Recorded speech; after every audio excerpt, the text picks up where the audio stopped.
Hey everybody, this is a clip from the latest episode of the Randi. Mary had a little man. The fault. We believe that all men are created equal. To the magnificent mosaic that is America. From radio beacon to radio beacon. I have a dream today. Change has come to America. Believe me. Knock, knock. Who's there? It's a figment of your imagination. Randi Rhodes Show. Turn up your mind. Fervently stand against the renaming of our forts, these great American fortresses where literally some of these men and women who lost their lives as they went out to Europe and Afghanistan and Iraq and all across this world to win world wars on behalf of freedom. A lot of times the very last place they saw was one of these forts. And to suggest that these forts were somehow inherently racist and their names need to be changed is a complete disrespect to the men and women who the last bit of American land they saw before they went overseas and lost their lives were these forts. Is she insane? No, I know she's a liar. I mean, Sarah, your girlfriend, Sarah Huckabee Sanders before her, especially when she was sporting that Quaker schoolgirl, that badass Quaker school. My naughty Quaker, actually. Your right? naughty Quaker, yes. She was a liar. Before her, Sean Spicer was a liar. So we expect that position is going to be filled with a liar, but do not let something called a Kayleigh McEnany rewrite American history. The basis, first of all, here's a little history about Confederate crap in our country, okay? All these monuments and the bases named after Confederate soldiers, all the... when this started, the Confederacy renaming, or naming or inserting itself into the American public square and the military? Do you have any idea when that? Okay, it didn't happen after the Civil War. No, it did not. This all happened during Jim Crow. This happened between like 1900, really in earnest. Most of these monuments. Most of these base namings and all this crap started in the height of Jim Crow from like 1920 to 1950. That is when the Daughters of the Confederacy were able to rewrite the Civil War history and decide to and what they taught their kids in the South, it's the war of aggression. The war of aggression. Or a war for states' rights, but they never finished the sentence. It was the war for the states' right to enslave people, to enslave Africans, to enslave black people, to enslave Negroes. That's when all of this building of ridiculous for losers. I thought Donald Trump hates losers. I thought he did. He should be like all about taking down these statues. They represent the greatest loser class in America, the Confederacy. Seriously. And when the flags started to change and they added Confederate symbols to their flags? Right when the civil rights movement was beginning. In like the 50s, okay? In the 1950s, like 56, I think, was when Mississippi added it. Yeah, this was all a white backlash.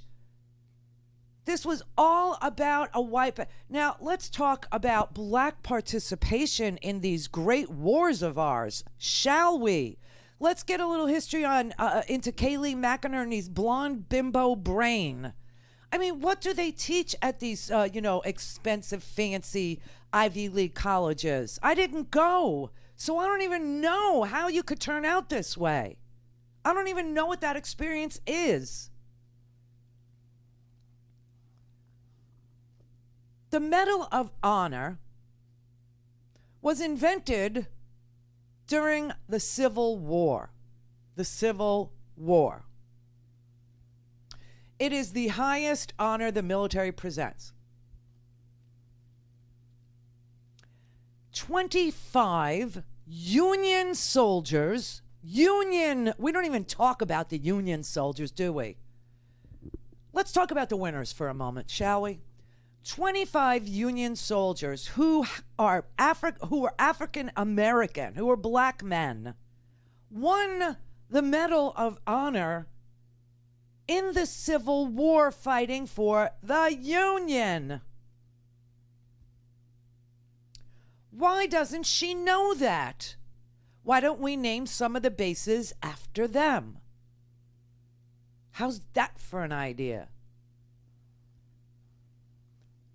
There was this infantry unit. I don't even know how many people ever even bother to check out the Union side of the Civil War because it had to be done. These people in the South were traitors. They were traitors who seceded from the United States and declared war upon it. There were only 11 Confederate states, and yet we have these stupid monuments in like 31 states. What is that about?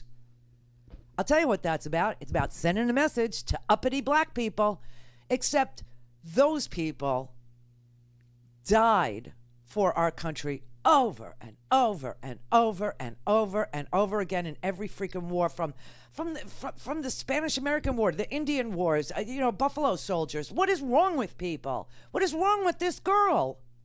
It's so offensive. All right, so let's talk about this one really incredible regiment. They came out of Massachusetts, okay? They were recruited by the abolitionist governor. We could name a base after him, John Andrew.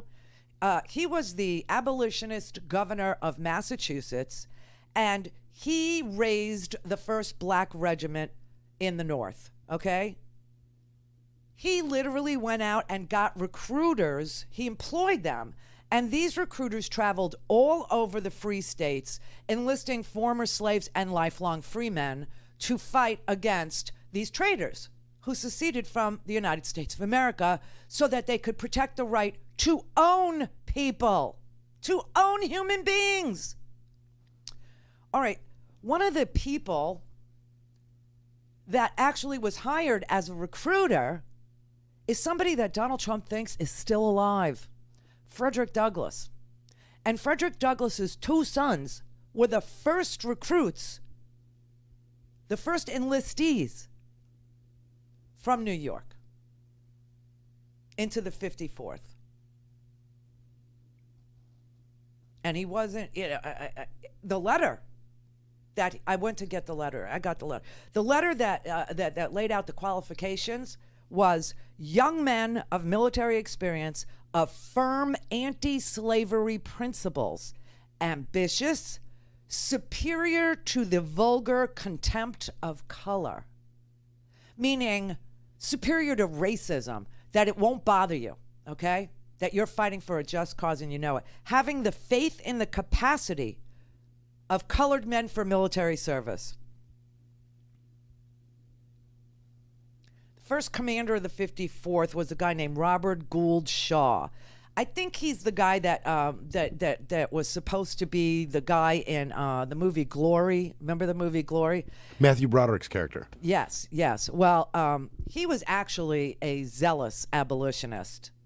He was part of the anti-slavery Bleeding Kansas struggle. So, it was an interesting movie, but not exactly. Anyway, they tried to take a fort in an epic battle. This was probably the first battle where people said, oh crap, guess what? Black people can fight, okay?